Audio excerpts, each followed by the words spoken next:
വരാനിരിക്കുന്ന നിയമസഭാ തെരഞ്ഞെടുപ്പിൽ വലിയ തിരിച്ചുവരവിന് പരിശ്രമിക്കുകയാണ് കേരളത്തിലെ UDF. 63 നിയോജക മണ്ഡലങ്ങൾ കേന്ദ്രീകരിച്ച് UDFന്റെ പ്രവർത്തനം തുടങ്ങിയതായി പ്രതിപക്ഷ നേതാവ് VD സതീശൻ രാഷ്ട്രീയകാര്യ സമിതിയിൽ പറഞ്ഞത് വലിയ ചർച്ചയായിരുന്നു. കഴിഞ്ഞ നിയമസഭാ തെരഞ്ഞെടുപ്പിൽ UDF ജയിച്ചിട്ടില്ലാത്ത, എന്നാൽ ഒന്ന് ശ്രമിച്ചാൽ LDFൽ നിന്നും പിടിച്ചെടുക്കാനാവുന്ന 5 മണ്ഡലങ്ങൾ പരിശോധിക്കാം. വളരെ കാലം UDF കൈവശം വെച്ച നിയമസഭാ മണ്ഡലങ്ങളിൽ ഒന്നാണ് തൃശൂർ. ഇവിടെ നിന്നും സുരേഷ് ഗോപി ലോക്സഭയിലേക്ക് മത്സരിക്കാൻ വന്ന ശേഷമാണ് തൃശൂരിൽ BJP വോട്ടുകൾ വർദ്ധിക്കുന്നത്. തൃശൂർ നിയമസഭാ മണ്ഡലത്തിൽ BJP വോട്ടുകൾ കൂടിയപ്പോൾ ഒരിക്കലും പ്രതീക്ഷയ്ക്ക് വകയില്ലാത്ത LDF ഇവിടെ നിന്നും വിജയിക്കുന്നതാണ് കാണുന്നത്.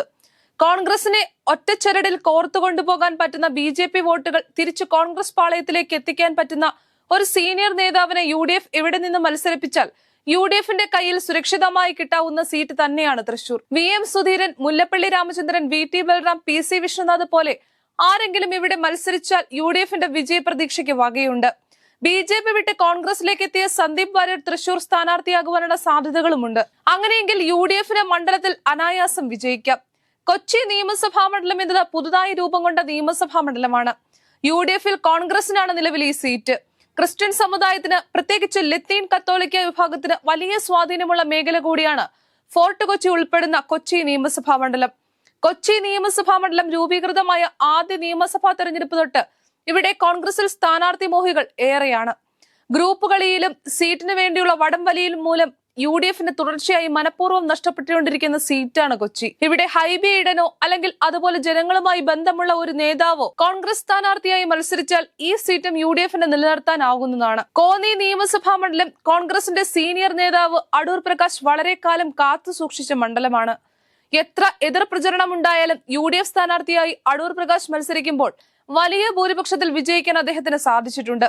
ഒരു നിർണായക നിമിഷത്തിൽ അടൂർ പ്രകാശിന് ആറ്റിങ്ങലിൽ നിന്ന് ലോക്സഭയിലേക്ക് UDF സ്ഥാനാർത്ഥിയായി മത്സരിക്കേണ്ടി വന്നു. അതിൽ അദ്ദേഹം വിജയിക്കുകയും ചെയ്തു. തുടർന്നാണ് അദ്ദേഹം കോന്നിയിൽ നിന്നുള്ള MLA സ്ഥാനം രാജിവെച്ചത്. തുടർന്ന് അവിടെ നടന്ന തെരഞ്ഞെടുപ്പിൽ അദ്ദേഹം നിർദ്ദേശിച്ച സ്ഥാനാർത്ഥിയെ കോൺഗ്രസ് നേതൃത്വം അംഗീകരിക്കാതെ അവിടെ മറ്റൊരു സ്ഥാനാർത്ഥിയെ നിർത്തുകയായിരുന്നു. ഫലമോ ഈ നിയമസഭാ മണ്ഡലത്തിൽ പ്രതീക്ഷിക്കാതെ LDFന്റെ വിജയവും. ഗ്രൂപ്പ് കളിയും പരസ്പരം പാരവെക്കലും കൊണ്ട് മാത്രമാണ് UDF ഈ സീറ്റ് നഷ്ടപ്പെടുത്തിയത്. അടൂർ പ്രകാശോ അല്ലെങ്കിൽ അദ്ദേഹത്തെ കൂടെ വിശ്വാസത്തിലെടുത്തുകൊണ്ട് അതുപോലെ മറ്റൊരു സ്ഥാനാർത്ഥിയോ വന്നാൽ UDFന് തിരിച്ചുപിടിക്കാനാവുന്ന സീറ്റാണ് കോന്നിയും. ഒരു കാലത്ത് കുട്ടനാട് UDFന്റെ ഉറച്ച കോട്ടകളിൽ ഒന്ന് തന്നെയായിരുന്നു. കഴിഞ്ഞ കാലങ്ങളിൽ UDFന് പറ്റിയ ഒരു സ്ഥാനാർത്ഥി ഇല്ലാതായത് മൂലം അവരുടെ കയ്യിൽ നിന്നും നഷ്ടപ്പെട്ടുകൊണ്ടിരിക്കുന്ന മണ്ഡലം കൂടിയാണ് കുട്ടനാട്. കേരള കോൺഗ്രസ് ജോസഫ് ഗ്രൂപ്പ് UDFന്റെ ഭാഗമായി നിന്നപ്പോൾ അവർക്ക് കൊടുത്തതാണ് കുട്ടനാട്. പിന്നീട് അവർ UDFുമായി പിണങ്ങി LDFിലേക്ക് പോയപ്പോൾ അവർക്ക് LDF ഈ സീറ്റ് കൊടുത്തു. അപ്പോഴാണ് കരുണാകരന്റെ നേതൃത്വത്തിലുള്ള DICയും കോൺഗ്രസും ചേർന്ന് മത്സരിക്കുന്നത്. അങ്ങനെ DICക്ക് UDF ഈ സീറ്റ് നൽകുകയും തുടർന്ന് തോമസ് ചാണ്ടി കുട്ടനാട്ടിൽ UDF സ്ഥാനാർത്ഥിയായി വിജയിക്കുകയും ചെയ്തു. ആ തെരഞ്ഞെടുപ്പിൽ 19 സീറ്റിൽ UDFന്റെ ഭാഗമായി മത്സരിച്ച DICക്ക് ഒരു സീറ്റ് മാത്രമാണ് ജയിക്കാനായത്. അത് കുട്ടനാടായിരുന്നു. പിന്നീട് LDFന്റെ ഭാഗമായ NCPയിൽ K മുരളീധരനും കൂട്ടരും പോയപ്പോൾ തോമസ് ചാണ്ടിയും കൂടെ പോയി. പിന്നീട് K മുരളീധരൻ തിരിച്ച് കോൺഗ്രസിലെത്തിയെങ്കിലും തോമസ് ചാണ്ടി NCPയിൽ തന്നെ ഉറച്ചുനിന്നു. പിന്നീട് ഇടത് സ്ഥാനാർത്ഥിയായി തോമസ് ചാണ്ടി കുട്ടനാട്ടിൽ വിജയിക്കുന്നതാണ് കണ്ടത്.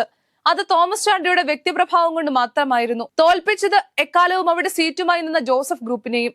ഈ സീറ്റ് കേരള കോൺഗ്രസ് ജോസഫ് ഗ്രൂപ്പിൽ കോൺഗ്രസ് ഏറ്റെടുത്ത് മികച്ച ഒരു സ്ഥാനാർത്ഥി അവതരിപ്പിച്ചാൽ ഈ സീറ്റും UDFന് നിലനിർത്താനാവുന്നതാണ്.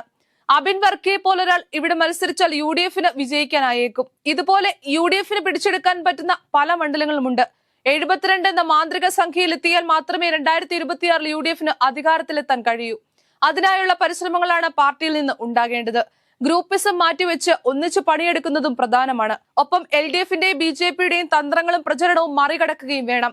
നിലവിൽ അതിനുവേണ്ട തന്ത്രങ്ങൾ മെനയുകയാണ് കോൺഗ്രസും UDFും.